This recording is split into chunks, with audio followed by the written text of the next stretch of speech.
Salut, salut, salut à tous. Comment vous portez-vous chez vous et le week-end ça a été? Je suis très heureuse de vous trouver si nombreux à notre grand rendez-vous du soir. Et oui, je le sais, je le sens, je sais que vous êtes très nombreux là à nous suivre.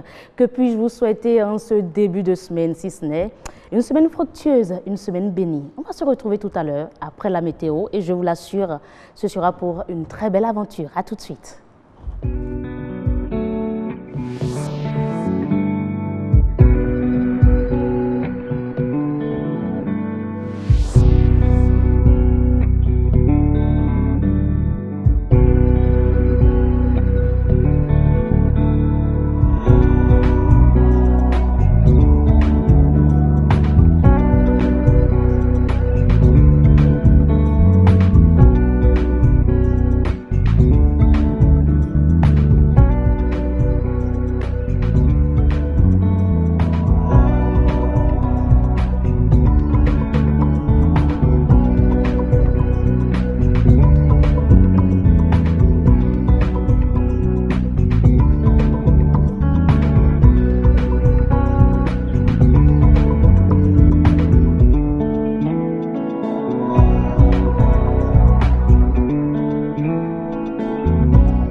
Voilà, c'était donc les prévisions météorologiques de demain 7 heures, il faut préciser, à travers laquelle d'ailleurs nous remercions tous ceux qui nous suivent depuis Avrancourt.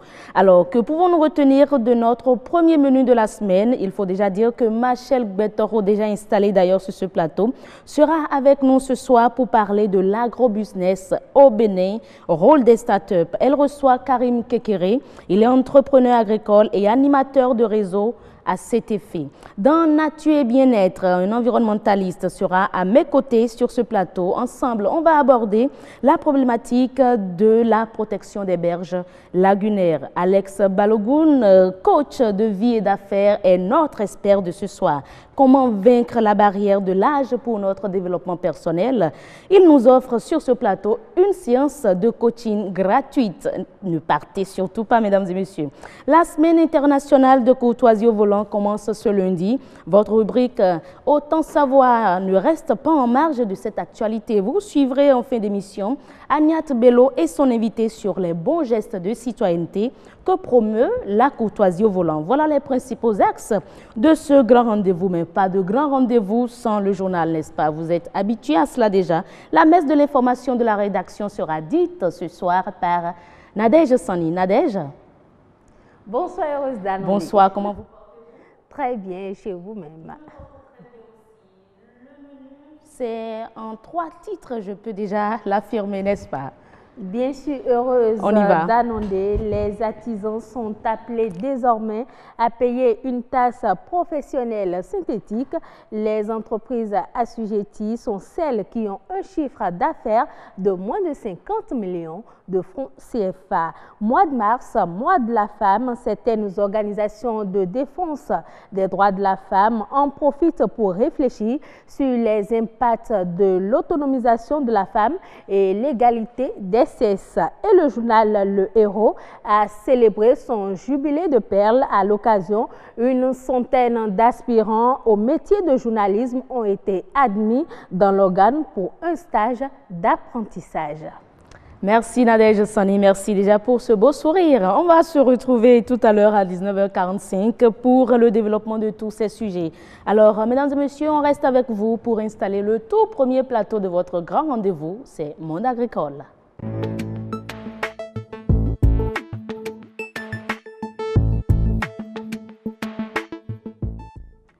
Je le disais tantôt, Marcel Gbetoro reçoit sur ce plateau de Monde Agricole Karim Kekere. Il est animateur de réseau et entrepreneur agricole pour parler du développement de l'agrobusiness au Bénin, le rôle des startups. Mais d'abord, nous allons suivre ce reportage qu'elle a réalisé elle-même sur les opportunités agroalimentaires. À tout de suite.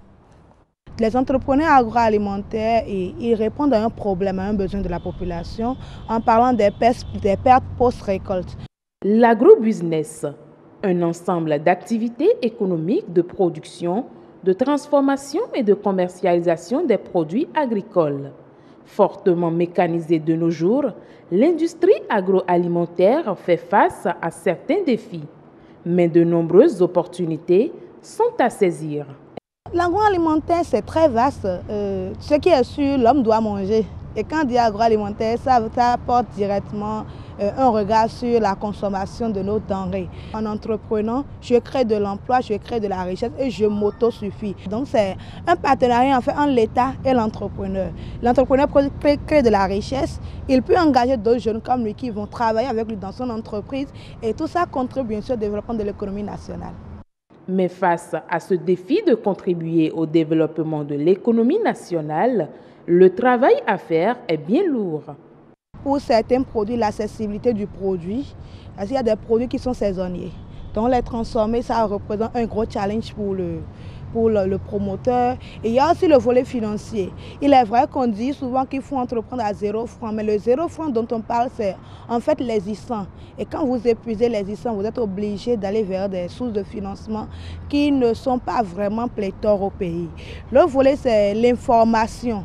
Si tu n'es pas aujourd'hui connecté sur les réseaux sociaux, si tu n'es pas tout le temps sur les réseaux sociaux, ce n'est pas évident que tu aies les bonnes informations au bon moment, ce qui fait que les entrepreneurs agroalimentaires ils perdent beaucoup d'opportunités. S'il est vrai qu'au Bénin, le secteur de l'agroalimentaire est très avancé, un accompagnement du pouvoir public reste indispensable. Le marché existe. Mais c'est intégrer le marché qui est compliqué. Si déjà nos chefs d'État, nos dirigeants peuvent imposer déjà les produits locaux dans les différents ministères et autres, je trouve que c'est déjà une belle avancée pour promouvoir l'entrepreneuriat agroalimentaire au Bénin. Développer l'agrobusiness pour la réduction du taux de chômage est donc chose souhaitable. En attendant, l'agrobusinessman doit toujours croire en la chose, car c'est un secteur très important de l'économie béninoise. Merci à vous, Marcel Gbetoro, que nous retrouvons sur le plateau. Marcel, bonsoir.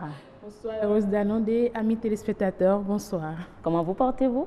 La pleine forme. Et chez vous? Ça va. Le week-end, surtout le dimanche, ça a été? En matière de dimanche, je ne sais pas pourquoi vous spécifiez, mais ça va quand même. Mesdames et messieurs, on est avec son invité Karim Kekere, entrepreneur agricole et animateur de réseau. Monsieur Kekere, bonsoir. Bonsoir Madame Heureuse. Bonsoir, merci d'être avec nous. Merci beaucoup. Voilà, Marcel, on va y aller. Bien sûr, on va y aller. Aujourd'hui, nous allons parler de l'agrobusiness et surtout le rôle des startups dans ce monde-là. Mais vous êtes d'accord avec moi qu'on ne peut pas parler aujourd'hui du développement du monde agricole sans pour autant faire un clin d'œil à l'agrobusiness. Et l'agrobusiness, c'est l'ensemble de la production, de la transformation et de la commercialisation. Mais comment faciliter aujourd'hui le marché de consommation, de commercialisation des produits agroalimentaires? La question est d'actualité. Alors, Monsieur Karim, j'aimerais qu'on puisse faire un petit exercice aujourd'hui dans le monde des startups, puisque vous êtes membre du réseau des startups. Vous êtes à peu près combien en matière de statistiques? En matière de statistiques, aujourd'hui, le monde des startups, c'est plus de 500 startups qui existent aujourd'hui. Et vous intervenez dans différents domaines? Dans différents domaines. Voilà. Différents domaines. Et en parlant de domaines, c'est l'éthique, c'est la transformation, c'est la commercialisation, c'est beaucoup.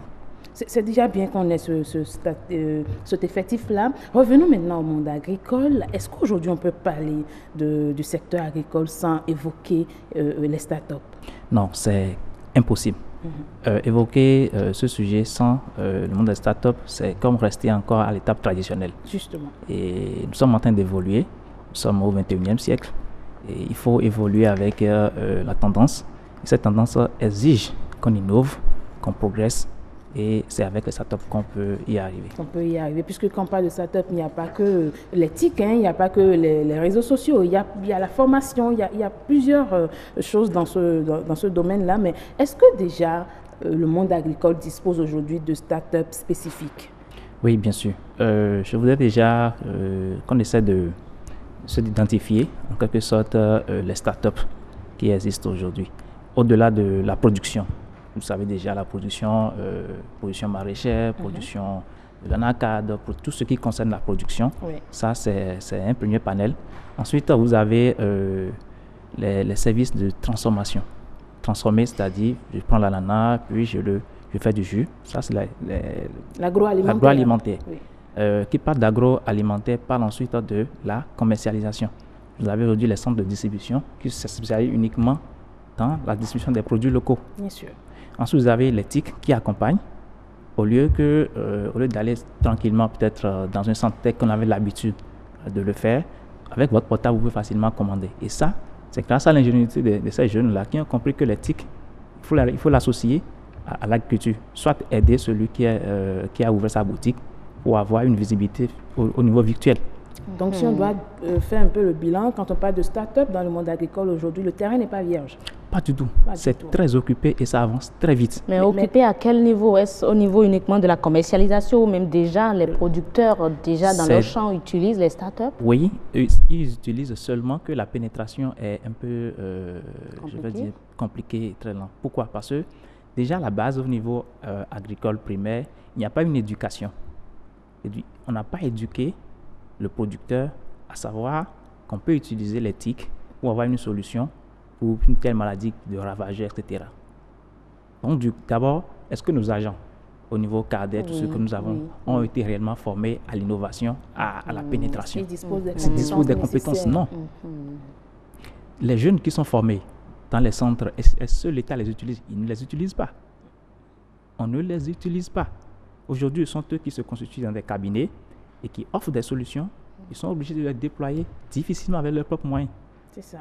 Donc, du coup, ça fait qu'il y a tellement d'innovation, mais ça peine à aller vers les producteurs, vers la transformation, etc. Normalement, il y a même des solutions TIC où, lorsque vous voulez faire déplacer, je suppose pour le transport, vous n'avez pas besoin de faire tout là, il suffit juste de vous inscrire sur la plateforme. Si vous voulez envoyer un colis, voilà. Justement, tout à l'heure dans le reportage, nous avons vu des images passer, des images de produits agroalimentaires. C'est vrai que l'agro-business ne s'arrête pas qu'aux produits agroalimentaires. Il y a plusieurs autres, il y a la pêche, il y a le levage. Mais quel devait être normalement le rôle des startups? C'est-à-dire que doivent faire normalement les startups pour accompagner la commercialisation de tous ces produits une fois transformés? Parce qu'il suffit, il ne sert à rien de produire pour que la commercialisation soit difficile ou qu'il n'y ait pas le marché. Et je vais ajouter ou compléter, est-ce que les startups doivent attendre nécessairement l'État, que l'État les sollicite d'abord avant qu'eux-mêmes n'agissent? Non, non. Déjà, les startups n'attendent plus l'État avant d'agir. Je vous donne un simple exemple. Ouais. Il existe aujourd'hui des plateformes de commercialisation ou bien des solutions. D'accord? Et le producteur, déjà, depuis, lorsqu'il sait utiliser cette solution-là, on le sensibilise. Il peut déjà, bien avant que le produit, peut-être la tomate qui a son sang, il donne, il y a les statistiques. Dans tel jour, j'aurai 1 tonne de tomates. Et celui qui est dans la transformation de la tomate, qui s'inscrit également sur la même plateforme, c'est que peut-être dans l'OCOSA, il y a tel producteur qui est à tel lieu et ils intègrent des solutions de géolocalisation. Donc, du coup, tu as l'adresse de la personne, tu le contactes et tu peux déjà aller vers ce dernier pour négocier le produit. C'est ça. Donc, au fait, c'est en quelque sorte le rôle. Hein. Vous accompagnez. On accompagne. Vous donnez plus de visibilité. Plus de visibilité, plus d'opportunités. On offre des services, même des services de formation, de coaching, d'accompagnement, de commercialisation, de renforcement de capacité, même d'ingénierie. Puisque même aujourd'hui, il y a la grille de précision. De précision, on utilise des drones, tout ça. Ce n'est pas tout traditionnel, c'est la tendance. Mais moi, ce qui me paraît un peu paradoxal, c'est dit, vous avez toutes ces notions-là. Vous avez les produits également disponibles, vous avez les producteurs à vos portées. Qu'est-ce qui ne marche pas? Parce que par exemple au Nigeria à côté, l'importation du riz est interdit. Nous sommes d'accord. Vous êtes obligé de consommer le riz local. Mais qu'est-ce qui ne marche pas chez nous au Bénin? Pourquoi est-ce qu'on ne peut pas trouver aussi les manières Quand je regarde le sourire de l'invité, il dit vous ne comprenez rien là. Oui, mais il faut qu'il nous explique où est-ce que ça cloche? Qu'est-ce qui ne marche pas pour qu'on soit encore à ce niveau-là? Déjà, si on arrive d'abord, il faut d'abord que l'État reconnaisse le rôle des startups. Est-ce que l'État évalue aujourd'hui l'impact que les startups ont dans l'économie et c'est-à-dire en termes économiques, en termes sociaux? Non, je ne pense pas. Si c'était le cas, je donne un exemple, on n'allait pas augmenter les taxes sur la communication. D'accord. On n'allait peut-être pas importer du riz du Japon et déverser sur le marché pendant que nos producteurs produisent du riz. On a des surfaces, des marécages qu'on doit aménager, utiliser les jeunes. Il y a des jeunes qui développent des solutions pour que ces riz-là puissent s'écouler sur le marché. On vient inonder encore le même marché à prix tellement plus bas, on ne sait pas comment. D'abord, on ne connaît pas les conditions de production de ces riz. Et vous voulez que le consommateur, il va toujours vers ce qui est moins cher. D'abord, donc, vous voulez dire en quelque sorte que l'État ne donne pas assez ou ne protège pas assez nos producteurs et transformateurs. Non seulement il n'y a pas assez de règles en la matière. Non seulement que parfois on fait semblant. C'est ça qui tue en fait la chose. On a, au cours de cette dernière année, on a trop fait semblant. On vote les lois et les premiers qui ne respectent pas, c'est l'État. C'est l'État. Vous êtes sûr que... Est-ce que vous avez des preuves que l'État ne respecte pas? Vous attendez l'État pour respecter les lois qui sont... Non, écoutez. Non, regardez un peu. Vous êtes entrepreneur agricole, n'est-ce pas? Oui. Vous utilisez les startups? Oui. Ok, ça c'est déjà un bon exemple à suivre. Oui, je vais vous donner un autre exemple. L'exemple peut-être le jeudi prochain parce que le temps est vraiment parti. Je rappelle que nous avons parlé quand même du rôle des startups aujourd'hui. On ne peut pas penser à un monde agricole développé sans qu'on ait à travailler en synergie, c'est-à-dire que les acteurs du monde agricole et les membres du secteur des startups. Jeudi, on va poursuivre, oui, n'est-ce pas? Merci. Permettez-moi de remercier l'invité et de nous garantir qu'il sera là. Bien sûr, jeudi prochain. On va continuer le sujet. N'est-ce pas? Merci bien. Merci à vous, Monsieur Kekere Karim. Vous êtes un jeune entrepreneur agricole. Merci bien. Alors, Yasmine Damanta, oui, elle est de l'autre côté, la chef d'édition. On va changer de sujet, on va changer de plateau. On va à présent installer le plateau de nature et bien-être pour recevoir Brice Sow, environnementaliste. À tout de suite.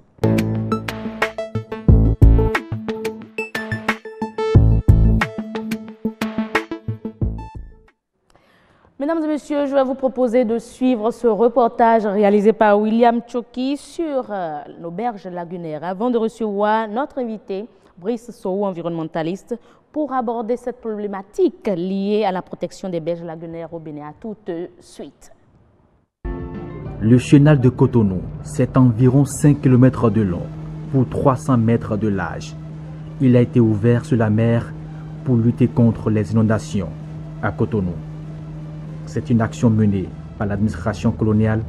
C'était en 1885. Aux abords de plans d'eau, des habitations de fortune érigées par des pêcheurs.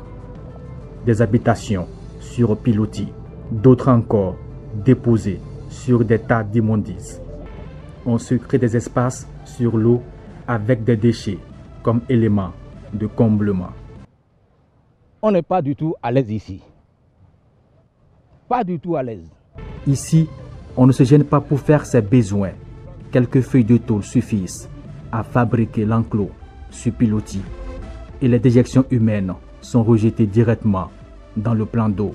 À côté de ces sources de pollution, le marché d'Antokpa. Jusque-là, le plus grand centre de transaction du Bénin. Là où le marché d'Antokpa est installé, c'est à côté d'un chenal. Il n'y a que le lac se comble tous les jours. À la seconde, la force de l'eau, parce que nous sommes à côté de la mer, fait que les lambeaux de déchets sont emportés. Et quand ils sont emportés, ils vont se reposer selon leur poids, soit au fond de l'eau ou bien rejetés un peu partout. Et c'est ça qu'on observe le long, la rive gauche et la rive droite du chenal. Et quand on continue comme ça, avec l'installation même des habitats qui avancent la terre dans le chenal, d'ici quelques années, et ça va se rétrécir et on ne parlera même plus de ce chenal qui en fait est installé pour gérer beaucoup de choses environnementales. De ce marché international provient la majeure partie des déchets produits dans la ville de Cotonou. Plus de 600 tonnes de déchets sortis de ce seul marché par jour. Des déchets pour la plupart déposés sur ces berges, ces écosystèmes fragiles, transformés en de véritables dépotoirs sauvages. Des actions tendant à fermer le chenal, un spectacle à la limite ahurissant pour la ville vitrine du Bénin. C'est bien dommage. Merci à vous, William Tchoki, pour toutes ces images que vous avez pu nous rapporter. On est avec Bruce Sow, environnementaliste. Monsieur Sow, un plaisir pour moi de vous avoir sur notre plateau de rendez-vous. Le plaisir est partagé. Merci bien. Merci pour votre disponibilité. Alors, vous êtes le président de l'Observatoire africain de surveillance du climat, de la terre, des eaux et des cultures. Et nous parlons avec vous de la protection des berges lagunaires. Donc, vous êtes la personne bien indiquée pour aborder le sujet, n'est-ce pas? Je suis parmi les indiqués. Merci pour votre modestie. Alors, merci. La berge lagunaire ou les berges lagunaires, qu'est-ce qu'on entend par là? En fait, en termes de géomorphologie, la berge, c'est un talus, c'est-à-dire un point haut, donc au bord des lagunes. Et là, vous verrez des implantations humaines, tout simplement. Voilà. Et la berge est séparée donc du plan d'eau par une certaine pente, une certaine dénivellation, et donc qui permet la communication entre ces points hauts, ces surfaces hautes, donc, et la lagune. Voilà. D'accord, c'est tout simplement ce qu'on appelle berge lagunaire. Voilà, c'est une berge lagunaire. D'accord, et le Bénin en a combien? Actuellement, nous avons la lagune. En fait, ce n'est pas un lac, c'est une lagune. Ok? Nokwe, c'est une lagune. D'accord. Vous voyez? Et donc, nous avons donc, c'est à tort que nous disons le lac Nokwe. C'est à tort que nous parlons de lac Nokwe. C'est en fait une lagune. Okay. Nous avons plutôt le lac Aémé. Oui. Vous voyez, nous avons le lac Aémé. Nous avons aussi à Porto-Novo, nous avons une lagune. Donc, voilà. Et là, au Bénin, depuis le lac, depuis la longitude du lac Aémé jusqu'à la lagune de Porto-Novo, nous avons les deux sites Ramsar, les deux zones humides Ramsar d'intérêt international reconnues à l'international au Bénin. Donc la lagune de Nokwe est reconnue comme une zone humide d'intérêt international dans la convention de Ramsar. Ah bon? Oui. Et ça se trouve dans cet état-là? Bien sûr. En fait, ce qui se produit actuellement au niveau de la lagune de Nokwe, c'est un crime écocide international. Un crime écocide international. C'est-à-dire contre l'écosystème. Voilà. et normalement, la communauté internationale devait intervenir sur cette affaire. Parce que, bon, ce n'est pas le premier sujet. Nous avons signé une convention à l'international. Voilà, et ce n'est pas le premier sujet, bon, le premier plateau qui se consacre à la chose et pourtant rien ne change. Parfait. Et nous avons des écosystèmes rares, protégés à l'international, qui sont en train de disparaître, qui sont au niveau donc de ces zones humides-là. Alors, quelle est son importance, l'importance d'une berge lagunaire? D'abord, en termes d'aménagement, vous aurez constaté que quand nous prenons le marché du Dantokwa, c'est au niveau des berges, donc au niveau des surfaces hautes de la lagune. Du coup, l'implantation en termes d'activité économique, vous voyez, l'aménagement pour les activités des hommes. En plus, les activités écosystémiques. Normalement, au niveau de ces berges-là, on devrait avoir une certaine diversité des espèces animales et d'espèces végétales. Aujourd'hui, nous avons une diversité de sachets plastiques. Ça, c'est vrai. Les images peuvent d'ailleurs témoigner. Voilà. C'est bien dommage. Mais dans l'élément témoin, à quoi je faisais d'ailleurs allusion, l'élément témoin de William Tchoki, nous avons vu des déchets déversés dans la lagune, mais qu'est-ce qui n'a pas marché? On a commencé par aborder la problématique. Qu'est-ce qui n'a pas marché? Pourquoi nos berges ne peuvent pas être propres? D'abord, il faut dire ce qui a marché. Ce qui a marché actuellement... Ce qui n'a pas marché, c'est ce qui est palpable. Oui, mais on parle d'abord de ce qui a marché. Parce que tout n'est pas noir, en fait. Ce qui a marché, c'est que d'abord, nous sommes en termes de politique publique. Et en matière de politique publique, on parlera de ressources. D'abord, l'autorité politico-administrative qu'est l'État, c'est elle qui initie cette politique publique de gestion durable de ces ressources-là. Et nous avons donc besoin d'un certain nombre de ressources, dont la ressource droit. Depuis l'arrivée du gouvernement actuel, nous avons 2 ressources de droit importantes qui ont été votées. La loi sur les sachets plastiques, c'est un grand effort. Et nous avons aussi la loi pour la gestion du littoral. C'est un très grand effort. Mais au-delà de cette ressource de droit, nous avons besoin de ressources cognitives, qu'est la communication stratégique. Et nous avons besoin de la ressource force. Aujourd'hui, si nous n'engageons pas la ressource cognitive, qu'est la communication stratégique en situation de crise, et la ressource force... je ne vous arrête pas, ça dit que nous sommes déjà en situation de crise. Nous sommes en situation de crise exceptionnelle. Ah bon. Et les écosystèmes qui sont en train de disparaître, d'ailleurs, nous avons réalisé des études il y a quelques années, où les crevettes, les poissons de ces zones humides-là, sont pollués, bourrés de métaux lourds, dont le plomb, le cadmium, l'arsenic, le zinc, des perturbateurs endocriniens capables de perturber même les glandes endocrines des femmes pour féconder. Ensuite, le cancer et autres.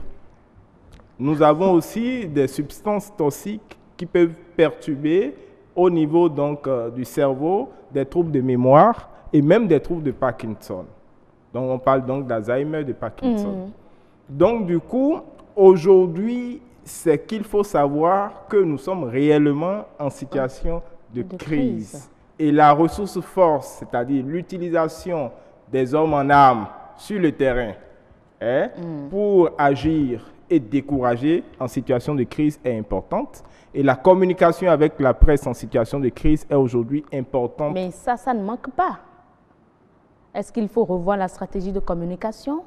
Que faire? Parce que de ces gens de plateau, je l'ai dit tantôt, ce n'est pas le premier plateau consacré à nos berges lagunaires pour dénoncer la situation. Mais rien ne change. Il y a les lois, vous l'avez dit, mais on est fort en ça au Bénin. L'application est difficile. Mais que faire concrètement? Faut-il changer la stratégie de communication ou faut-il revoir carrément la répression? Je ne sais pas. Arrêter de sensibiliser et réprimer? La spécialisation des hommes de presse en communication stratégique en situation de crise, c'est un art. Un art, ok. Il faudra renforcer en la matière.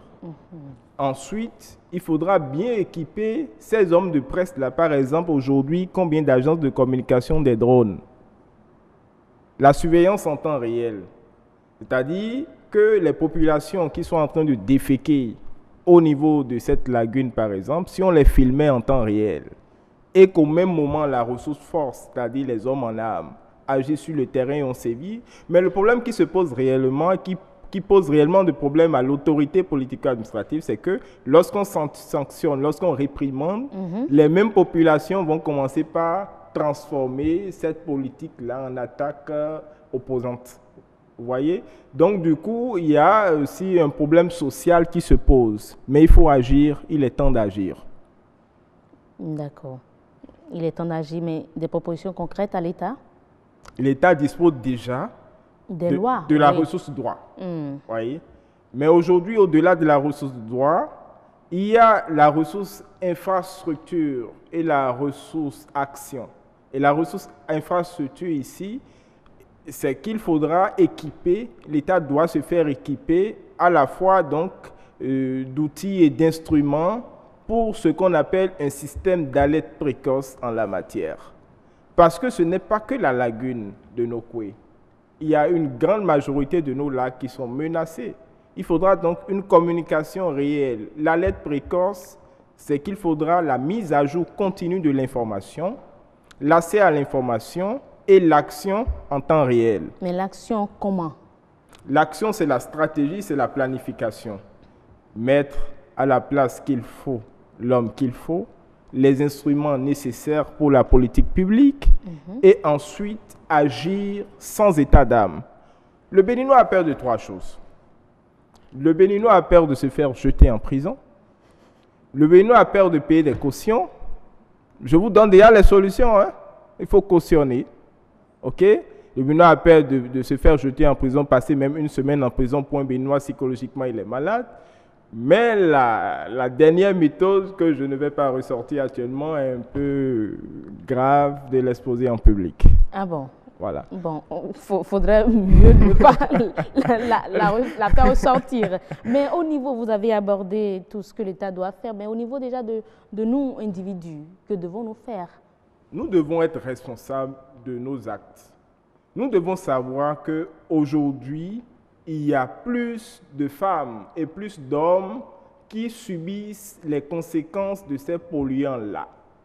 Et au même moment, il faudra savoir que les espèces aquatiques que nous consommons sont en train de disparaître à cause de ces pollutions de sachets plastiques. Il faudra agir en interpellant nous-mêmes notre propre conscience, en interpellant les dangers sur l'humanité et la nature, sur nos enfants, sur l'environnement, sur les écosystèmes et sur notre devenir. Merci beaucoup. Merci à vous, Brice Sow, environnementaliste. Vous êtes le président de l'Observatoire africain de surveillance du climat, de la terre, des eaux et des cultures. Et avec vous, on parlait de la protection de nos berges lagunaires. Vous avez apporté vraiment des solutions, des propositions de solutions que l'État doit vraiment prendre en compte pour le respect des décisions prises au niveau international. Vous avez parlé du Ramsar. Parfait. Merci beaucoup. Merci. Alors, mesdames et messieurs, c'est tout pour Nature et Bien-être. Nous allons à présent recevoir notre expert. Je vous ai dit tantôt à l'entame de cette émission qu'il nous offre une séance de coaching gratuite aujourd'hui pour parler de notre développement personnel. Expert, tout de suite.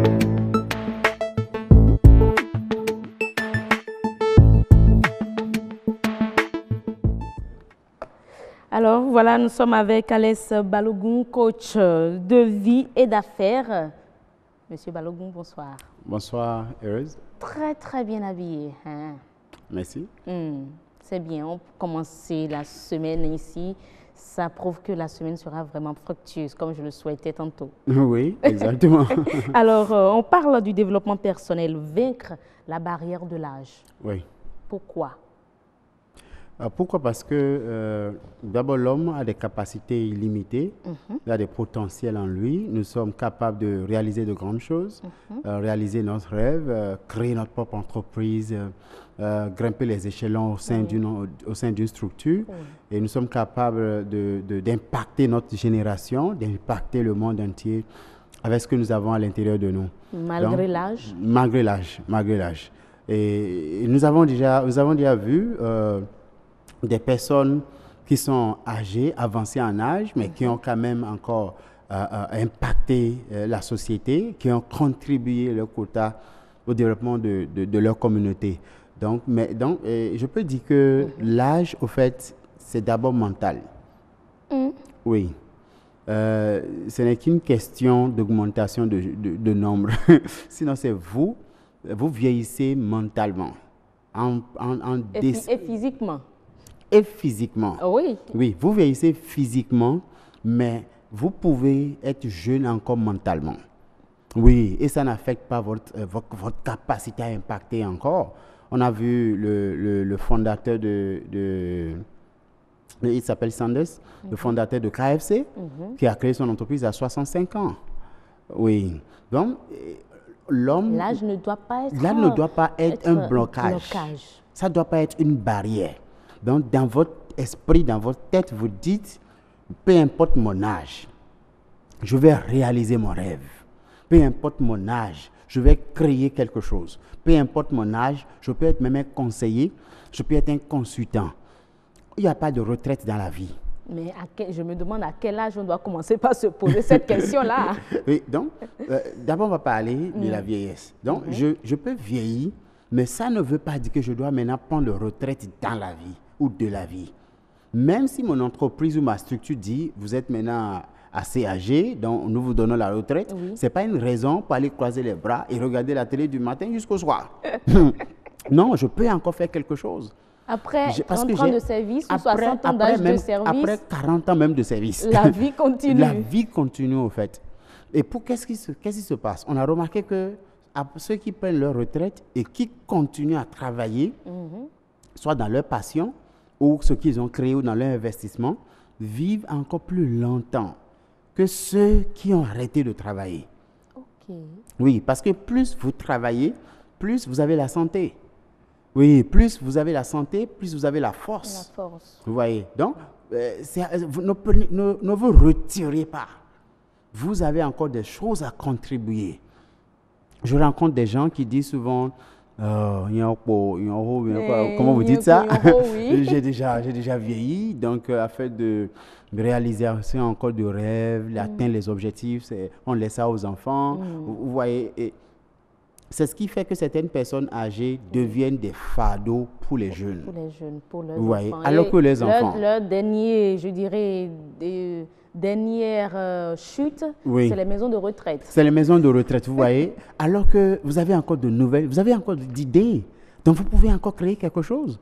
Vous pouvez encore contribuer. Par exemple, faire de votre expérience, ce que vous avez emmagasiné comme expérience au cours de vos services. Vous pouvez être un consultant aujourd'hui dans ce domaine-là. Vous pouvez être un conseiller dans ce domaine où les gens viennent vers vous et ils payent pour ce service. Vous voyez donc, maintenant de l'autre côté, j'ai l'habitude de dire, on n'est pas trop jeune pour enseigner, on n'est pas trop vieux pour apprendre. Donc, même si vous avez... Parce que nous vivons dans un environnement où il faut suivre le cursus scolaire jusqu'à le master, après maintenant de se poser la question, où est-ce que je vais travailler? Voilà. Il faut faire première année, deuxième année à l'université avant de penser au stage. C'est un blocage. Vous pouvez faire un stage même à l'âge de 12 ans. Stage Oui, dans une entreprise. Dans une entreprise. Oui. Quand sans aucun apprentissage au préalable. Exactement. On a la plus jeune journaliste au monde. Elle a commencé le métier de journalisme à 9 ans. Elle s'appelle Zuriel Odouolé. Elle a interviewé 9 présidents à l'âge de 9 ans. Bon, son âge aussi a favorisé les choses aussi. Donc, c'est un avantage. Eh oui, tout à fait. Donc, c'est un avantage. À 15 ans, elle a déjà fait des interviews à plus de 15 présidents dans le monde entier. Vous voyez, elle écrit un courrier, elle envoie ça au président et dit « J'aimerais vous faire une interview ». Aujourd'hui, elle est une journaliste, elle est une réalisatrice de documentaires. Elle est connue. Elle a fait une présentation la dernière fois aux Nations Unies. Donc, peu importe votre âge, le plus jeune PDG a juste 8 ans. Oui, Ali Jordan a créé son entreprise à l'âge de 8 ans. On n'est pas trop jeune pour apporter quelque chose à la société. Découvrez votre vision ou votre passion très tôt. Et là, vous allez courir. Mais lorsque vous attendez jusqu'à la fin des études pour dire maintenant, c'est déjà trop tard. Il faut commencer tôt. Et c'est où est-ce que je vais travailler c'est encore mieux que de se poser cette question, je vais faire quoi maintenant? Ça c'est grave. Je dis maintenant, je vais faire quoi maintenant? Et donc, comme j'ai l'habitude de dire, vous passez toutes ces années et avoir une maîtrise alors que vous ne maîtrisez rien. Donc, pourquoi pas, même à l'âge de 15 ans, à l'âge de 12 ans, commencez par vous poser la question, qu'est-ce que j'aime faire? Même en étant élève, vous pouvez vendre portable à l'école. L'entrepreneuriat peut commencer au niveau des bancs. Facebook a été créé à l'âge de 18 ans. Mark Zuckerberg a créé Facebook à l'âge de 18 ans. Gabriel Jordan a écrit son premier livre à l'âge de 8 ans sur l'entrepreneuriat. Une fille qui est en Afrique du Sud a écrit son premier livre à l'âge de 7 ans. Bon, finalement, vous avez donné des exemples de l'Afrique du Sud, de l'Amérique et tout. Bon, au Bénin, vous n'avez oui, il y a une exemple? fille que j'ai coachée qui a écrit qui a écrit 3 livres à l'âge de 11 ans. À l'âge de 11 ans. Elle s'appelle comment? Elle s'appelle Cheesy. Cheesy. Oui. Donc, nous pouvons commencer très tôt. La science a prouvé qu'un enfant a la capacité, par exemple, de comprendre 11 langues à l'âge de 10 ans, à l'âge de 11 ans. Il peut parler 11 langues. Donc, la responsabilité principale aussi des enfants, des parents plutôt, c'est d'aider les enfants à identifier leurs passions très tôt. Très tôt. Leur talent très tôt. Donc, votre enfant peut être un professionnel même à l'âge de 15 ans. Il n'a pas besoin de finir les études avant d'être un professionnel. Il n'a pas... Parce que pour nous, c'est que je dois finir tout ça avant maintenant de penser à la société. Non! Peu importe votre âge, commencez par réfléchir. Qu'est-ce que vous pouvez contribuer à la société? Qu'est-ce que vous pouvez améliorer dans la communauté? Ne faites pas de votre âge votre cage. N'est-ce pas? Oui, ne vous limitez pas. Ne vous limitez. Même si vous êtes jeune, vous pouvez faire quelque chose. Vous pouvez réaliser quelque chose. Vous pouvez... Ok, par exemple, j'ai une entreprise que je dirige. Une organisation internationale. Donc, un jeune vient et dit, j'ai 12 ans, mais j'aime le coaching. J'aimerais aussi devenir coach. pendant les jours de congé, j'aimerais venir passer du temps avec vous pour apprendre. Je vais accepter. Et beaucoup de PDG, beaucoup de chefs d'entreprise aussi vont accepter. J'ai l'habitude de dire, si vous avez une passion pour parler à la télé ou pour parler à la radio, allez à la radio même si vous avez 12 ans et dites, j'aimerais faire un stage. Même si c'est pour garder les documents, au moins être dans l'environnement. 5 ans plus tard, il aura 17 ans. Il peut déjà commencer par présenter les émissions.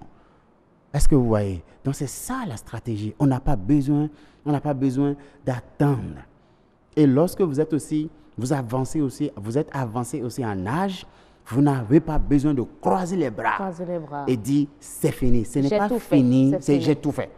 Ce n'est pas fini jusqu'à ce que vous quittez la terre.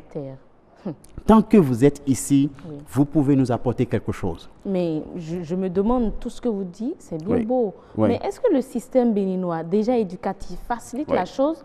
L'enfant qui est à l'école de 7h jusqu'à 13h et il entre encore à 15h pour sortir à 19h, quel temps aura-t-il? Est-ce qu'il doit encore sacrifier ces quelques semaines de congé pour aller faire un stage dans une entreprise? Mais si les autres le font et que ça avance, c'est qu'il peut le faire. C'est qu'on peut le faire. Et moi, je pense aussi que si nous nous mettons si ces enfants et ces jeunes se disent que le système ne me permettra pas, l'atmosphère ne me permettra pas, l'environnement, ils ne vont jamais le faire. Il faudrait mieux ne pas chercher des boucs émissaires. Oui. Donc moi, je l'ai l'habitude de le dire, il y a ceux que l'environnement change, mais il y a ceux qui changent l'environnement. Donc, ils doivent déjà penser à changer l'environnement, même si l'environnement refuse. Donc, vous devez imposer, mais essayer quand même avant de dire que c'est impossible. Mais concrètement, peut-être des grandes lignes, je ne sais pas si on n'a plus assez de temps, comment sortir de ce cercle? Parce que pour moi, c'est un cercle infernal de se dire que, bon, de faire son auto-sabotage. Je ne peux plus. Peut-être est-ce qu'il faut aller faire dispense d'âge pour revenir, pour avoir l'état jeune? Des propositions concrètes ou des stratégies bien concrètes, quoi. La première des choses, c'est dans votre esprit, dans votre tête d'abord, que vous devez vous dire que ce n'est pas fini. J'ai quelque chose encore à offrir. 2, faites la liste de tout ce que vous avez comme atout, ou comme potentiel, ou comme compétence et expérience. Quand je fais cette liste, je suis à 15. Je peux parler en public, je peux animer, je peux interpréter de l'anglais en français. Donc, faites la liste de tout ce que vous savez faire. Maintenant, sur cette liste, vous allez identifier des choses que vous pouvez offrir. Dans la liste, parlez aussi de votre passion. Donc, déjà, même si j'ai 60 ans et que je sais que je peux coudre les habits, même si je ne peux pas coudre, je peux enseigner. Donc, pourquoi pas? Je peux aller dans une école, dire, j'aimerais enseigner la couture,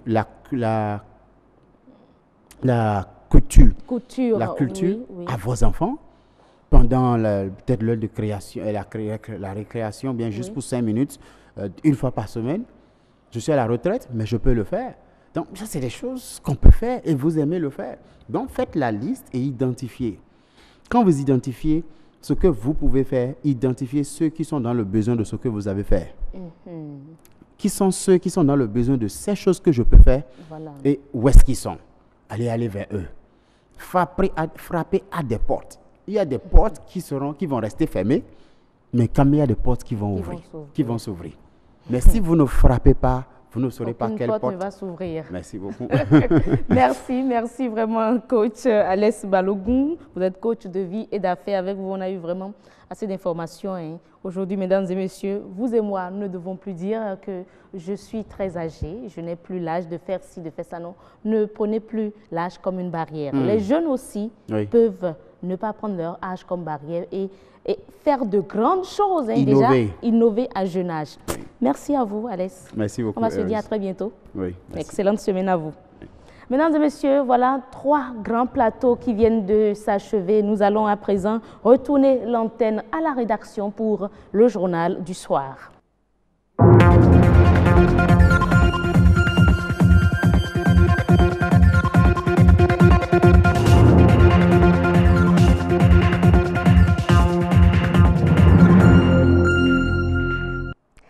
Bonsoir à tous, bienvenue dans le 1945.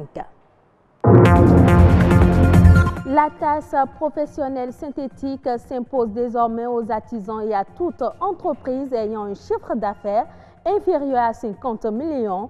La taxe a été revue à la baisse. C'est une innovation de la loi des finances 2019. Célébration de la Journée internationale de la femme, les organisations de défense des droits de la femme réfléchissent sur les impacts de l'autonomisation de la gente féminine. Le premier journal des étudiants du Bénin célèbre son jubilé de Pelle. Le Héros accueille pour ses 30 ans plus d'une cinquantaine de nouveaux aspirants au métier de journalisme.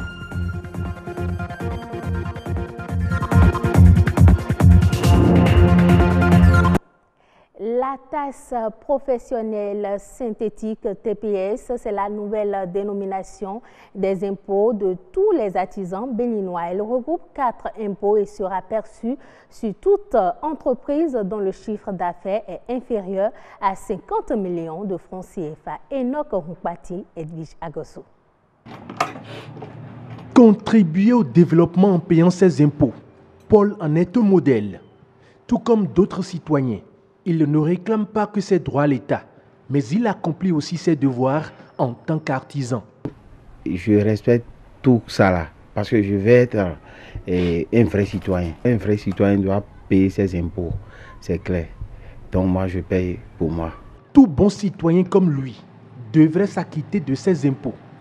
Aujourd'hui appelé TPS, taxe professionnelle synthétique, c'est à cette appellation que devront désormais s'habituer les artisans. C'est cet impôt-là, cette taxe-là qui est due par tous ceux-là qui réalisent un chiffre d'affaires qui est compris entre 0 et 50 millions. La TPS est un nouveau système d'imposition des micro- et petites entreprises basé sur le chiffre d'affaires. Elle regroupe 4 impôts. Il y a l'impôt sur le revenu, et l'impôt, la contribution de la patente, il y a la contribution de la licence, et il y a le versement patronal sur salaire. Cet artisan a aussi connaissance de la TPS, mais il propose que le traitement soit juste. Depuis la création de TPS, je sais que la chose est bien faite, c'est même que c'est la sanction qui n'est pas passée. Et quand ça ne passe pas, il y aura toujours cette réticence au niveau des artisans qui ont forcément raison de passer par le passé. C'est toujours des impôts qu'on nous écrit depuis la direction, sans que rien ne soit contrôlé chez nous. Plus d'impôts fixés au pifomètre et donc sans un référentiel. Avec cette nouvelle réforme, l'artisan peut lui-même calculer sa TPS. Et pour les micros, chiffre d'affaires compris entre 0 à 1 million, ça fait 10 000 francs comme TPS. De 1 million à 2 500 000, c'est 35 000 francs. De 2 500 000 à 5 millions, c'est 75 000 francs. Ainsi de suite, jusqu'à la hauteur de 20 millions. Maintenant, les petites entreprises, c'est-à-dire celles-là qui ont un chiffre d'affaires compris entre 20 millions et 50 millions, le législateur dit que pour calculer la TPS, il faut appliquer à votre chiffre d'affaires qui est compris dans cette fourchette-là, 2%, un taux de 2%. Désormais, nous avons les fourchettes, pourvu que le gouvernement reste dans ces fourchettes. Et je crois que les choses, désormais, doivent aller correctement. Parce que si l'impôt est moyen, je crois que tout le monde va pouvoir le payer. Comme son nom l'indique, la TPS vient simplifier la vie aux artisans. Pour rappel, la TPS n'est pas applicable aux entreprises dont le capital social à la Constitution est supérieur à 500 millions de francs CFA.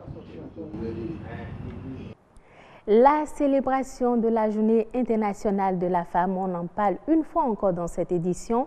Les organisations de défense des droits de la femme s'inspirant du thème de cette année ont réfléchi sur les innovations à l'autonomisation des femmes et à l'égalité des sexes. François Issou et Enoch Rumpati.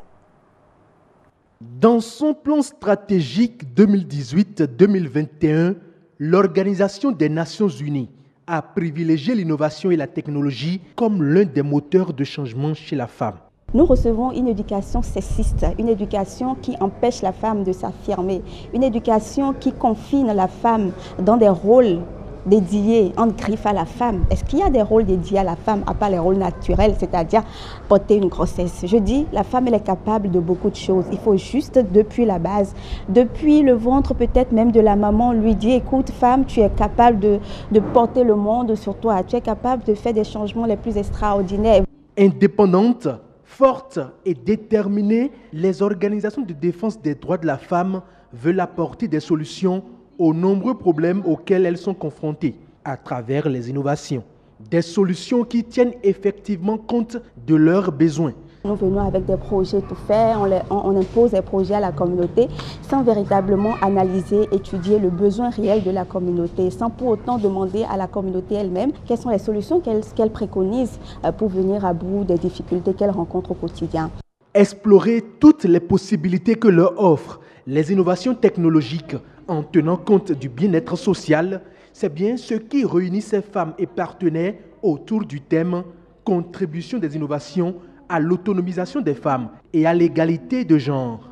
Est-ce que nos approches que nous appliquons, est-ce qu'il n'y a pas de meilleures façons pour avoir plus d'impact? Il est difficile d'engager une cible précise dans un processus durable de développement tant que cette cible n'est pas partie prenante, tant que cette cible n'est pas prise en compte et tant que cette cible ne contribue pas à valider justement les options les plus efficaces, les options qui sont à mesure de prendre en compte les aspirations réelles. L'intégration des questions du genre dans l'innovation permettra de réduire les inégalités entre les sexes et de contribuer à l'émancipation de la fille, femme et mère de l'humanité. Le Héros, premier journal des étudiants du Bénin, ce bimensuel qui paraît à l'université d'Abomey-Calavi, célèbre ses 30 ans d'existence, des noces de pelle qui suscitent chez les pionniers d'aujourd'hui et les bâtisseurs d'hier des souvenirs, témoignages et des engagements pour l'avenir. Évariste Somarou et Patrick Adjagbodjou ont assisté à la cérémonie de lancement du jubilé de pelle du journal. Les précisions. Je voudrais saluer les pères fondateurs de ce journal qui ont travaillé d'abord pour la quête de la liberté. La liberté d'écrire et de donner à lire des informations crédibles aux étudiants de l'université d'Abomey-Calavi. Ce fut la priorité des pères fondateurs du premier journal des étudiants du Bénin, Le Héros. C'était en novembre 1988, date de sa naissance.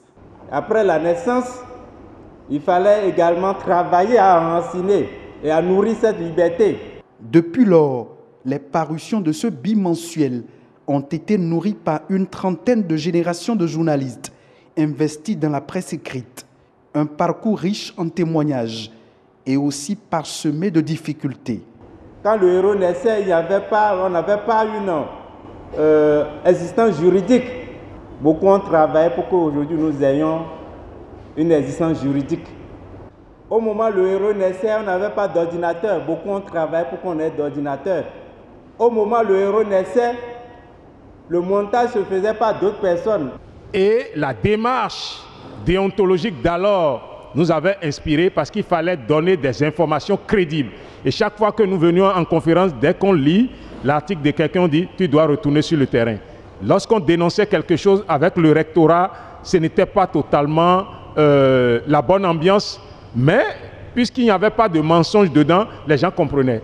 En novembre 2019, le journal Le Héros aura 31 ans. Mais avant ces noces de Bazane, ces pionniers et bâtisseurs célèbrent ces noces de perles. 30 ans de vie consacrés à informer et éduquer la communauté universitaire. Dirigé depuis 1998 à ce jour par 27 directeurs de publication, il a formé environ 1200 journalistes qui servent aujourd'hui leur communauté à divers niveaux. C'est le moment de reconnaître à M. Landry Dissou, premier directeur de publication, et ses pairs, le mérite d'avoir résisté afin de nous léguer un héritage consistant et de nous instruire à la persévérance et à la lutte pour les libertés. 115 nouveaux étudiants stagiaires prêtent serment pour enraciner cette liberté d'expression en milieu estudiantin. La célébration des Noces de Perles du journal Le Héros coïncide avec l'accueil de ces nouveaux aspirants au métier de journalisme. Le journalisme, ce n'est pas la volonté de quelqu'un de faire du mal à quelqu'un d'autre, mais il faut collecter l'information. Et quand on collecte l'information, on collecte toute l'information. On vient traiter l'information et on publie l'information. Et la bonne. Des Noces de Perles, symbole de maturité, elles inspirent déjà la nouvelle génération qui honore ses aînés, dont Catherine Tawes. Un geste pour leur témoigner reconnaissance et s'engager à rester professionnels pour mieux illustrer le journal en héros à l'aide du numérique.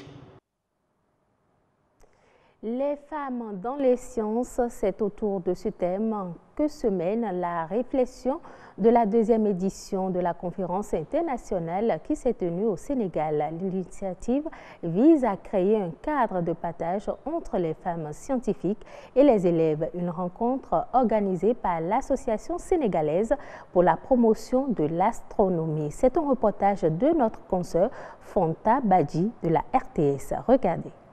Une conférence aux allures de cours magistral avec des success stories pour inspirer la jeunesse, notamment les filles. Ces femmes scientifiques au parcours impressionnant sont invitées à partager leurs expériences pour stimuler chez les élèves l'amour des matières scientifiques. L'initiative rencontre la vision en éducation du ministère de l'Éducation nationale dans le domaine de la promotion de l'enseignement des mathématiques, des sciences, des technologies. Agrégés en physiologie, ingénieurs en télécommunications, astronomes, biologistes, génie informatique et physiciennes, ces icônes ont séduit élèves et étudiants avec leur profil admirable. Ça nous a beaucoup inspiré, surtout la phrase « qui veut, peut ». Il est nécessaire que la science puisse évoluer parce que dans le monde d'aujourd'hui, la science a vraiment un grand impact. Parce qu'en se basant sur deux enseignements de la religion, chercher la connaissance de plus bas jusqu'à l'atome et chercher partout la connaissance et même jusqu'à Chine. Cette conférence veut le creuset de la valorisation des filières scientifiques et de l'astronomie. J'avais un rêve de faire de l'astronomie mon métier. Malheureusement, il n'y avait pas de cadre pour que je puisse travailler dans ce domaine dans mon pays. Nous sommes en train de construire la Cité du Savoir à Diamniadio qui comprendra, entre autres, un planétarium, un observatoire d'astronomie. Des programmes de formation en astronomie sont en gestation pour nos universités. La conférence « Les femmes dans les sciences » qui est à sa deuxième édition est en phase avec les différentes réformes engagées par le ministère de l'Enseignement supérieur qui ambitionne de construire le capital humain à travers la cible jeunesse. Cette jeunesse qui est invitée à s'engager dans les sciences pour relever les défis actuels du continent. Ce sera tout pour cette édition. Merci de votre fidélité à la chaîne du développement. Merci à vous Nadège Sani pour la présentation du journal. À demain pour d'autres éléments, pour d'autres nouvelles. Mesdames et messieurs, on reste ensemble pour le dernier plateau de notre grand rendez-vous de ce jour. Et ce sera avec Agnate Bello dans Autant Savoir.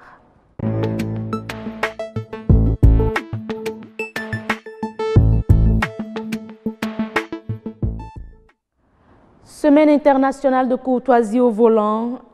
Agnate Bello en parle avec son invité Gilbert Ouessi. Il est promoteur d'auto-école. Courtoisie au volant, les bons gestes de citoyenneté. On suit d'abord ce reportage avant de les retrouver.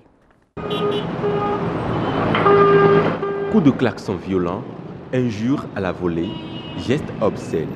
Quel conducteur n'a pas été victime, témoin, voire auteur d'un comportement agressif sur la route? Beaucoup conduisent sans maîtriser le code de la route. Là, je suis avec Carrefour, on ne peut pas me laisser passer.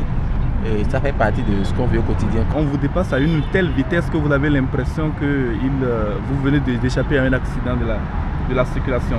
Il faut compter aussi avec les conducteurs de moto. Je ne vais pas stigmatiser seulement les taxis moto, mais les conducteurs de moto en général qui circulent de façon souvent inappropriée entre les véhicules, qui ont des langages le plus souvent orduriers envers les autres usagers de la route.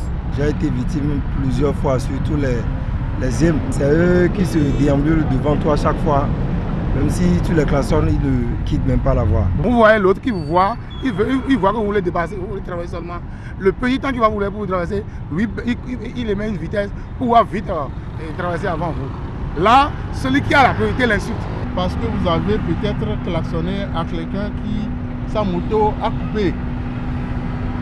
Il est en train de chercher à demander, oh, le feu vert est allumé. Quand tu klaxonnes, il t'insulte. Dès que l'autre conduit un peu mal, la première des choses, c'est c'est ce qu'on vit tous les jours. Voilà autant de situations auxquelles on est confronté de la circulation et qui sont révélatrices du niveau un peu abject d'éducation d'une certaine partie de la population et c'est malheureusement dommage. Tout le monde est pressé, c'est ce qui fait le problème. Conducteurs, cyclistes ou piétons, la courtoisie concerne tout le monde. La route est un espace à partager et cela nécessite un minimum de courtoisie. Demander à chacun de prendre patience parce que la route, elle appartient à tout le monde. Et puis chacun a une destination. Il faut penser à arriver à destination, non pas forcément le plus tôt possible, mais arriver à destination en bonne santé et en bon état. On a souvent de ces réactions-là qui font mal. Mais bon, qu'est-ce qu'il faut faire? Il faut l'accepter et continuer. Ça ne peut même pas cesser. Ça ne peut pas cesser. Respecter le code de la route, être maître de soi et de son véhicule, faire l'effort de se mettre à la place de l'autre, il en faut peu finalement pour bien vivre ensemble sur la route. C'est votre avis, hein, cher reporter. En tout cas, pour le conducteur de Zim que vous avez interviewé, ça ne peut pas cesser pour lui. Courtoisie au volant, c'est un 20 mots. Mesdames et messieurs, on va aborder tout ceci avec notre invité Gilbert Rouissi. Comme je le disais, il est promoteur d'auto-école. Monsieur Rouissi, bonsoir. Bonsoir. Merci d'être avec nous. Merci beaucoup. Alors, Agnès Bello, bonsoir. Bonsoir, Rose Danondé, mesdames et messieurs, bonsoir chez vous. On parle de courtoisie au volant ce soir. Eh oui, la semaine de la courtoisie au volant démarre cette année, le 16 mars, pour finir le 20 mars. Et on est à la 20e édition. C'est l'occasion de revenir sur l'importance de la courtoisie au volant. Donc, ma première question à l'endroit de M. Gilbert Rouissi, c'est de savoir en quoi est-ce si important d'être courtois au volant. Oui, merci beaucoup. La courtoisie au volant, pour définir d'abord la courtoisie, c'est en quelque sorte un geste de gentillesse, on l'appelle aussi gentillesse, oui. Ou bien c'est le fait de laisser son droit, de permettre à quelqu'un d'autre de jouir de son droit. Donc c'est ça la courtoisie. Maintenant la courtoisie au volant, c'est le fait de laisser passer son prochain, malgré qu'on ait la priorité. C'est ça la courtoisie au volant. Donc la courtoisie au volant, c'est quelque chose qui est nécessaire en matière de conduite pour que nous puissions circuler librement. D'accord, circuler librement passe alors par le respect de la courtoisie au volant, mais comment devrait se manifester cette courtoisie sur la route? Ouais, la courtoisie au volant se manifeste à plusieurs niveaux. Par exemple, premièrement aux intersections, c'est surtout là que le problème se pose. Lorsque nous sommes nombreux, que nous arrivons à une intersection, il faudrait que quelqu'un laisse passer son prochain pour que nous puissions circuler librement. Mais on remarque que tout le monde veut passer au même moment. Parce que tout le monde est pressé. Parce que tout le monde est pressé. L'autre ne veut pas laisser passer son prochain. Ça fait que ça crée des embouteillages. Et normalement, aux intersections, lorsque j'ai la priorité et que je vois que si je laisse passer l'autre, ça va faire que nous tous, on va vite passer. Je le laisse passer. D'accord. De ne pas tenir en quelque sorte c'est moi qui vais passer premièrement. Forcément, c'est moi qui vais passer, non. Après ça, il y a la courtoisie au niveau des piétons. Lorsque le piéton veut traverser la chaussée, d'abord il y a le passage piéton qui permet au piéton de traverser facilement. Mais comme ce n'est pas présent partout. Voilà, comme ce n'est pas présent partout et comme les gens ne le connaissent pas ici chez nous. Et comme aussi c'est occupé ailleurs. Occupé, voilà, quelque part. Donc ça fait que lorsque le piéton veut traverser, on le laisse passer gentiment. On ne passe jamais devant un piéton, on doit passer derrière le piéton. Ça, c'est déjà la courtoisie au niveau des piétons. Donc, il faut faciliter parce que le piéton est un usager vulnérable. Oui. Et ils n'ont pas de... Ils sont les usagers les plus faibles. Voilà. Donc, il faut permettre aux piétons de traverser librement. Ça aussi, ça fait partie des courtoisies. Maintenant, lors des croisements, lorsque nous voulons nous croiser, il faut que quelqu'un s'arrête pour laisser passer l'autre. Parfois, la chaussée est étroite quelque part et il faut que l'autre attend. Son passage voilà, pour que l'autre puisse passer. Mais parfois, les deux veulent passer au même moment. Oui. Et ça fait que ça bloque la circulation. Là, c'est un geste de courtoisie.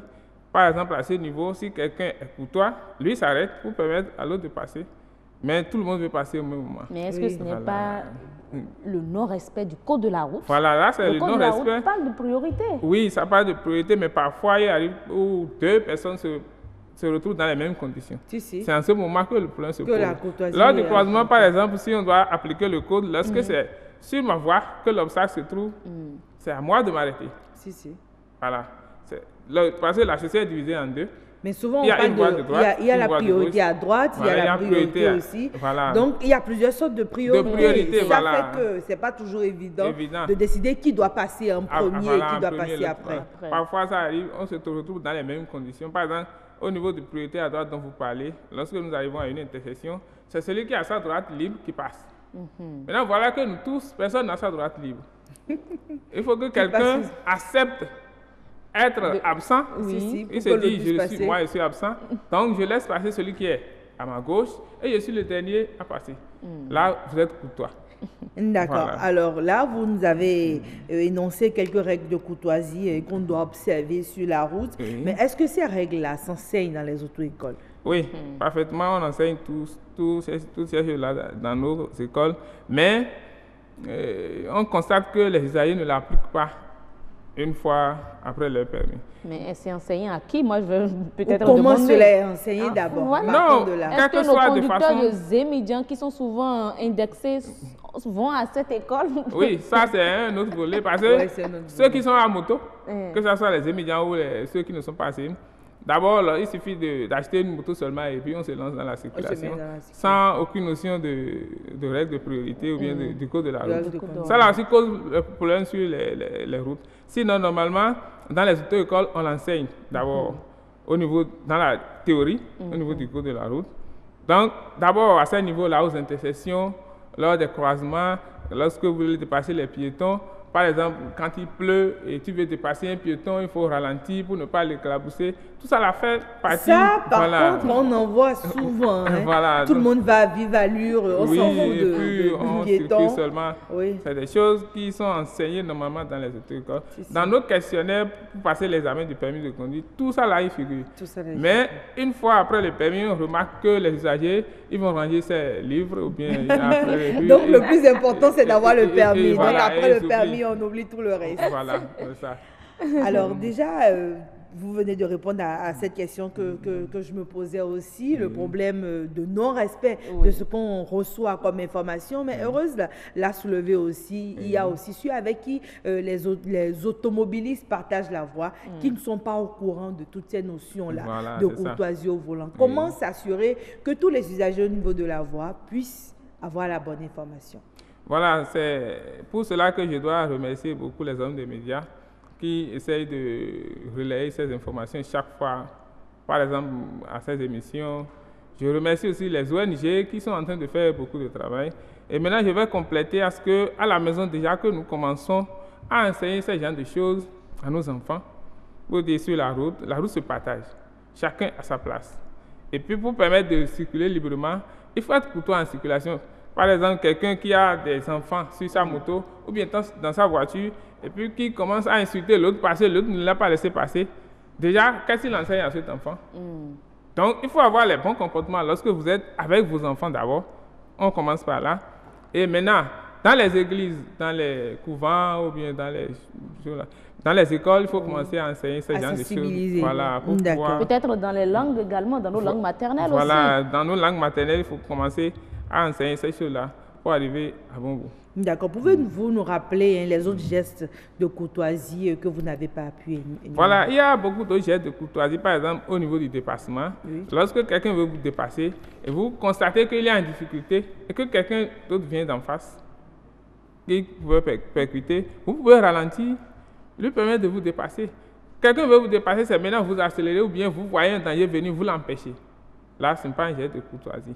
À part ça, il y a des débutants dans la circulation Oui, mais les débutants devraient avoir une annonce, voilà. Mais eux aussi, parfois, ils ne l'ont pas. Oui, derrière leur voiture, on met la lettre D ou bien on met 90 pour signifier que celui-là, il a le permis, ça ne fait pas encore 1 an. Donc, lorsque vous êtes en situation avec ceux-là, il faut leur permettre, leur faciliter le passage, toi qui as déjà une expérience dans la chose. Normalement, tout ça là doit être fait. Donc, au niveau des débutants, il faut essayer les laisser passer. Les laisser passer. Maintenant, au niveau des étudiants, il y a une grande information que nous devons circuler là. D'abord, il faut savoir comment aborder le client. Tout ça fait partie des gestes de courtoisie. Et au client aussi, comment aborder les étudiants. Parce que lorsque vous négociez le prix de transport, c'est par là déjà, il y a ça. La courtoisie sur la voie en voilà, circulation. C'est ça. Donc, il faut le comportement de tout un chacun de passer des injures en circulation, le fait de ne pas laisser son prochain, ça crée beaucoup de... Oui, mais moi, il y a un aspect qui m'interpelle, c'est que parfois, quand celui qui est devant vous, il ne file pas ou bien vous avez l'impression qu'il va à une allure de tortue. Vous voyez celui qui est derrière qui klaxonne. Pi, pi, pi, pi, pi, pi. Justement, ce problème, est-ce que le klaxonnement n'est pas interdit? Normalement, on ne doit pas klaxonner en agglomération. En agglomération, il est interdit de klaxonner parce qu'il y a beaucoup de population. Et ce que vous dites là, par exemple, je vais compléter. Là, franchement. Voilà, je vais compléter. En 30 secondes, en disant, par exemple, un automobiliste s'arrête pour un petit enfant pour qu'il traverse, mais celui qui est derrière commence à lui klaxonner. Ou bien l'autre est en panne sur la chaussée, il ne sait pas ce que l'autre a devant lui, commence à klaxonner pour dire, toi, il faut partir parce qu'il est pressé. Non, normalement, c'est pas... C'est des choses qu'il faut éviter en circulation. Il faut être courtois. Il faut être courtois envers les autres usagers pour une bonne circulation. Mais il faut aussi peut-être retirer au volant là de la courtoisie. Non, oui, voilà. Il faut pas voilà, du courtoisie au volant. Ce n'est pas seulement au volant, à moto, à pied, tout ça là. Il faut, en circulation en général, il faut être courtois. Bon, c'est vrai que c'est la semaine de la courtoisie au volant, mais on se rend compte que ceux qui ne sont pas au volant aussi sont impliqués dans la circulation. On peut aussi les intégrer. Merci à vous, Gilbert Précy, vous êtes promoteur d'auto-école. Merci d'être sur ce plateau avec nous pour parler de la courtoisie au volant, les bons gestes sur la route. Nous avons fini pour ce premier plateau. Ce sera une série. Demain, je vous promets revenir encore sur la courtoisie au volant. Heureuse d'Anondé, merci également à vous. Merci, bonne suite du grand rendez-vous. Vous êtes bien courtoise, hein? Oui, la courtoisie, c'est partout. Merci beaucoup, Agnès Bello. La courtoisie, c'est partout. Nous vous avons à l'œil. Mesdames et messieurs, ce sera tout pour les 4 grands plateaux annoncés pour le grand rendez-vous. Mais nous avons un dernier plateau, je ne dirais pas une culturation chez Adonis Borou, mais c'est ActuWeb qu'il va nous présenter tout de suite.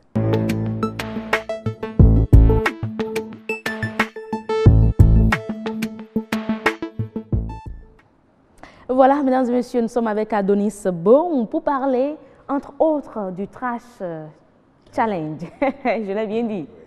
Alors, Adonis, comment allez-vous? Je vais bien, c'est un plaisir de vous revoir après tant de mois. Bon, disons, je compte les jours comme des mois comme des années, tant d'années d'absence. Pas de souci, c'est un plaisir pour moi de vous retrouver, en tout cas, de retrouver votre sourire sur le grand rendez-vous. Et vous êtes maintenant avec 2 yeux de plus. Non, j'ai toujours été avec 2 yeux dessus. Je ne l'ai jamais remarqué. C'est bon, c'est normal, vous n'avez pas 2 yeux pour regarder. Adonis, alors on parle du Trash Challenge. On en avait évoqué la dernière fois avec Asio. En fait, le Trash Challenge, ça consiste à identifier un lieu que vous estimez que ce lieu-là est malpropre, c'est-à-dire sale. Vous prenez la photo de ce lieu et après avoir fini de nettoyer cet endroit, vous prenez encore une autre photo et vous montrez que c'est vous qui avez fait le travail. C'est là le Trash Challenge. Trash, ça veut dire corbeille. Donc, le challenge qui connaît, voilà, en fait, c'est ça. Là, c'est mettre les individus, déjà tous les citoyens à l'œuvre. Tous les citoyens à l'œuvre. En fait, ça a été initié depuis, ça se passait dans le monde, mais récemment, c'est seulement ce week-end au Bénin, certaines personnes ont été impactées. Sur la première image, c'est dans la zone de Bégamin, Rail-Vaudier, qui a été la cible de ce nettoyage. Ah bon? Oui. Donc, on a des images? On a des images. Donc, si vous passez par là, vous allez voir qu'il y a un changement. On poste la photo de début et ensuite la photo de la fin. Et on publie où? Vous publiez sur votre page ou que ça soit sur Facebook, Twitter, mais vous mettez le hashtag Trash Challenge pour que ce soit répertorié dans les actions du Trash Challenge. Ensuite, la seconde photo, ce sont des écoliers qui ont aussi participé à ce Trash Challenge. Ils ont arboré une pancarte que j'aime bien en disant dehors, c'est aussi chez nous. Effectivement, dehors, c'est aussi chez nous. Ce qu'on ne se le dit souvent pas. Ouais. Dehors, c'est aussi chez nous. C'est pour amener, c'est pour nous montrer qu'on est responsable de ce qui se passe au dehors. Bien vrai, c'est sale, il faut nettoyer, mais pourquoi ne pas prévenir en ne salissant pas? Voilà. C'est pour ça que la responsabilité incombe aussi bien à la population qu'aux politiques.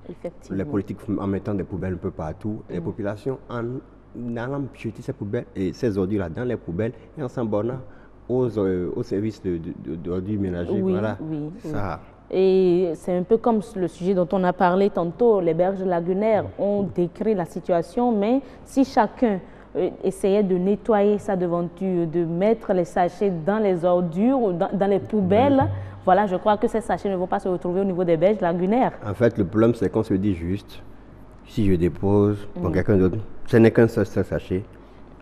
Quand moi je viens, la deuxième personne, je vois que c'est quelqu'un à mis, je dépose aussi, c'est comme ça fait ça s'empile. Effectivement, effectivement.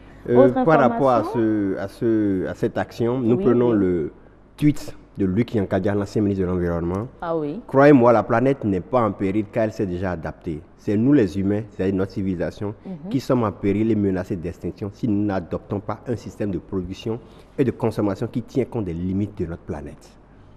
C'est-à-dire que c'est nous qui sommes en voie de disparition. Disparition. Ce n'est pas la planète. Non. Autre information. Enfin, le second sujet, c'est sur Facebook. Il y a eu beaucoup de vidéos qui vous montrent dans certaines positions délicates. En termes véganes, on parle de la pornographie.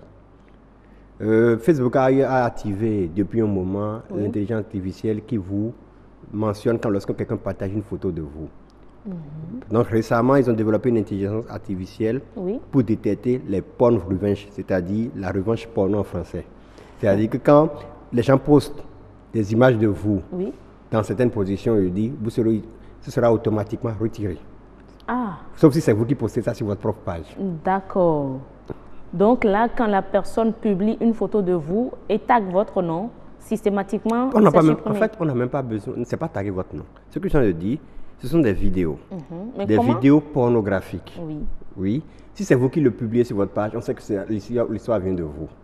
Mais des vidéos qui sont publiées sans votre consentement, là... Je veux bien savoir quel processus, comment arrive-t-il à leur niveau là-bas à savoir que ça, c'est sans le consentement. Facebook a eu déjà de développer un algorithme qui permettait aux gens de... En fait, pendant un moment, on vous dit de scanner votre photo pour qu'on puisse vous reconnaître. Comme ça, quand quelqu'un pose des photos de vous en même temps, on va vous dire que votre photo a été postée à tel endroit.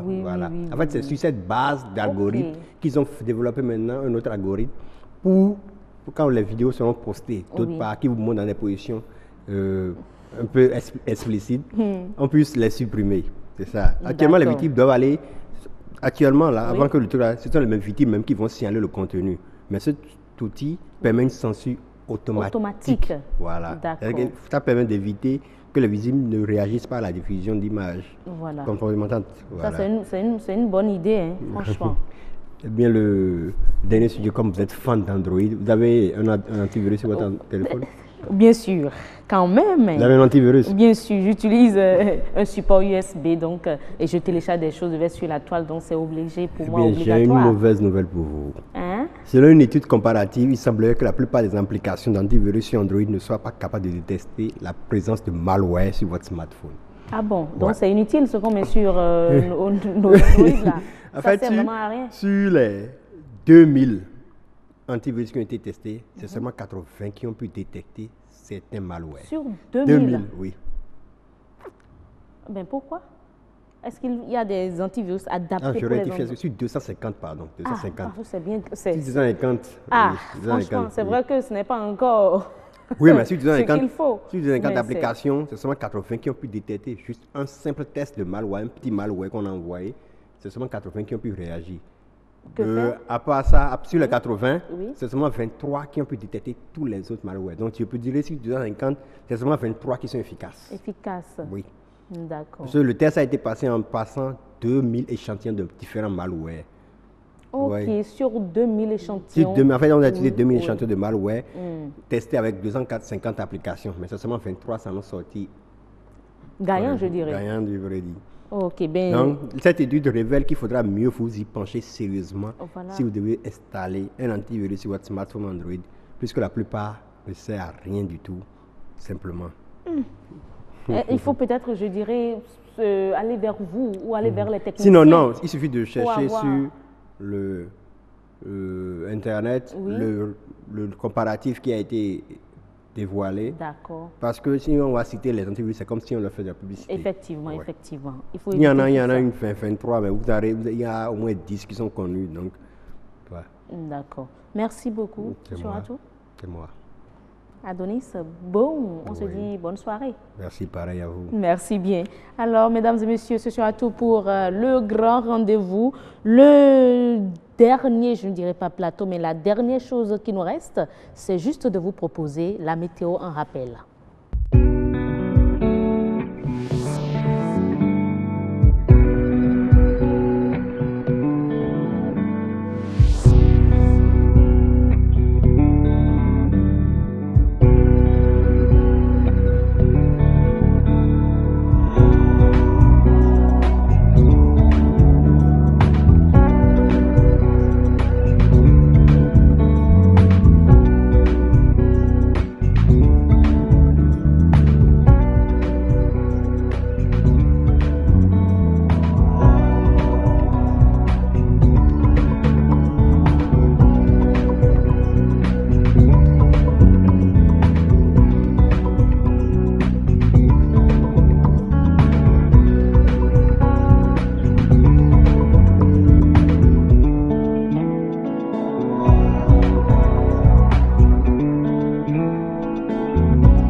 Et voilà, mesdames et messieurs, la belle aventure que je vous ai promis en début d'émission s'achève ici. Merci à vous. La météo vient mettre un terme à la grande émission du soir sur BB24.